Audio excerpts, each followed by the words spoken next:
Okay, so I'm having a late start on this video. What does it mean to you? Not much, but what it means to me is I better speak quickly because I'm having a late start. That means before you know it, things start ringing around here. I don't want to have to do 5,000 takes, but I do want to point out that yes, you can have a low cost and high protein recipe or breakfast, lunch, or dinner. This is an anytime meal. I love anytime meals, okay? And it serves four. All you're going to need or half a dozen eggs. And by the way, basically it's a baked omelet. That's all it is. Baked omelet. Okay. So you will need a delicious one, by the way. All right.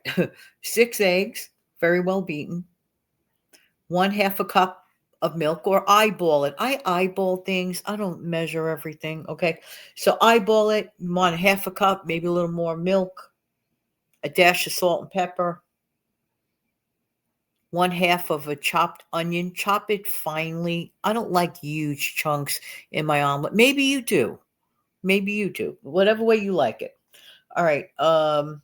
One half of well, I would say I would call it about a half a cup of red and a half a cup of green pepper. Or you could get the frozen peppers and onions, that thing. Oh my gosh, it comes in so handy. And have that ready and throw it in. Onion powder, eyeball it. Garlic powder, eyeball it. Whatever seasoning you like to use in there. Who likes parsley, who likes oregano, whatever you like. An optional small can of mushrooms drained, my favorite. If you pick up the can that says stems and small pieces, way cheaper than the full one, but you're still getting mushrooms, just not perfect looking ones. Who cares? Now, I work with a weird pan, okay? Even though it's an omelet, I might work with an 8x8, okay? Or a round pan, like a bake a cake pan. I'm not even kidding you. Whatever works, whatever you have that works. All right. And here's the thing: you preheat your oven to 350. Okay. Not too high, not too low. So 350 seems to be the working number for me. All right. And eyeball it, let it bake at least 9, 10, 11 minutes before you start checking every couple of minutes because everybody likes their eggs a certain texture. I happen to like mine on the soft side. Okay. So while you're doing that, while the baking omelet is baking, you can pop in a couple of slices of regular toast or English muffins, or if you had prepared some sort of a cornbread on the side that you could have made in the past, or banana bread on the side, something, whatever side thing you need. See, what I love about this, it has everything you need in it. It's high protein. It has your vegetables in it. Cleanup is to a minimum. It's not a lot of work from the time that you prep it to the time that you get it into the actual oven is so quick, okay? And here's another example if you have like frozen vegetables. Those like I said, the frozen peppers and onions that you could just easily pick up. They're not expensive.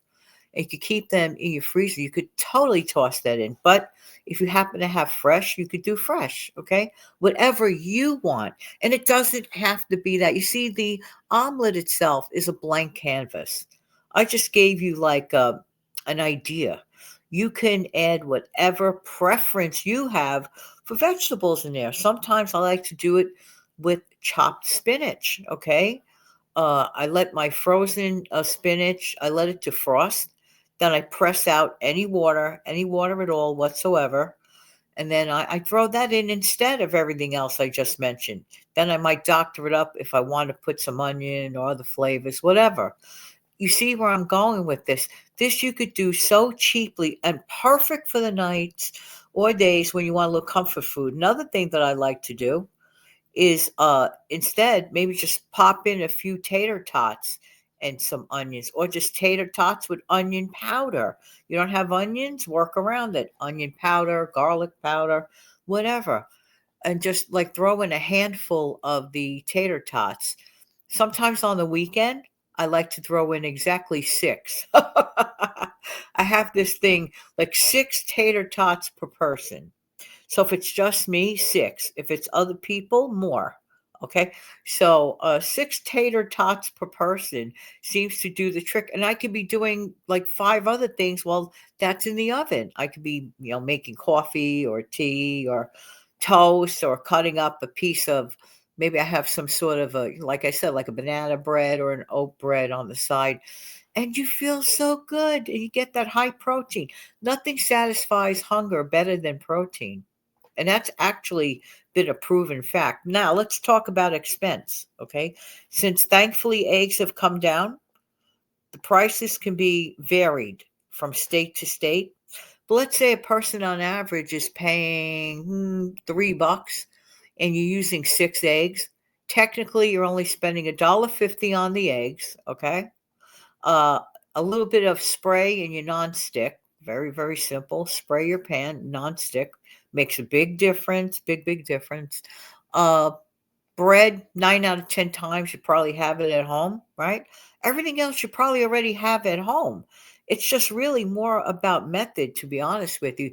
These are good staples to pick up, to keep in your house, the frozen vegetables, to have a loaf or two of bread. Keep one in the freezer. You see a good price on a favorite bread of yours, keep it in the freezer. You could do 1,000 things just by toasting a piece of bread. Back in the good old days, back in the Depression era, people used to have toasted bread with a homemade cream sauce with green peas on it. Very easy. They would open up a can of peas. I'm not kidding you. Drain it. Add it to their homemade roux, their homemade cream sauce. Hello, 9 o'clock. 9 o'clock is late for me to be doing this. Oi. Let it roll. Okay. So anyway, I'm just keeping my prayerful hands together that nothing rings. So oh, where was I? Yes, they would have something as simple as, and if you have like struggling to payday, this is a great struggle meal. Toast up your bread, whatever bread you have that you like. Make a roux, a little bit of flour, a little bit of butter, a little bit of milk. You know how to do that. It becomes a nice little sauce, and you add a little can of drained peas to it. It is really good. I tried it not that long ago. It's quite good. I'm telling you, you really will enjoy it on the cheap. And it's hard those last few days before payday. I mean, for a lot of people, considering a whopping, last year 60% of people live paycheck to paycheck. Now they're saying, I don't know how accurate it is, but it wouldn't surprise me that 70% are living paycheck to paycheck. So what is that telling you? It's telling us that we need to be conservative in our shopping habits, in our cooking habits. If you don't have a ton of ingredients, don't use a ton of ingredients and things. If you're okay with just using salt and pepper even in the recipes I just mentioned, that's fine. If that's all you have, that's all you have. If you want to just throw a shake or two of Parmesan cheese in that, that's okay too. Whatever works for you. All right, everybody. Just thought I'd drop by with a couple of recipe thoughts that are on the cheap. And the trick is the high protein, because you're going to feel satisfied from hunger a lot longer than just living on carbs, carbs, carbs, carbs. They fill you up, carbs, for a minute or two, maybe an hour or two, but then you're looking to eat. But if you have a high protein, I'm telling you, and to have the high protein on a much cheaper rate, yes, you'll take it. All right, everybody. Thank you so very much for being here.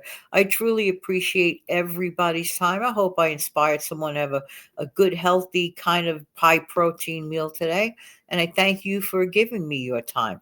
So you take good care of yourself and your amazing family. And as per usual, super thanks are totally, absolutely appreciated. Thank you very much. Have a great day.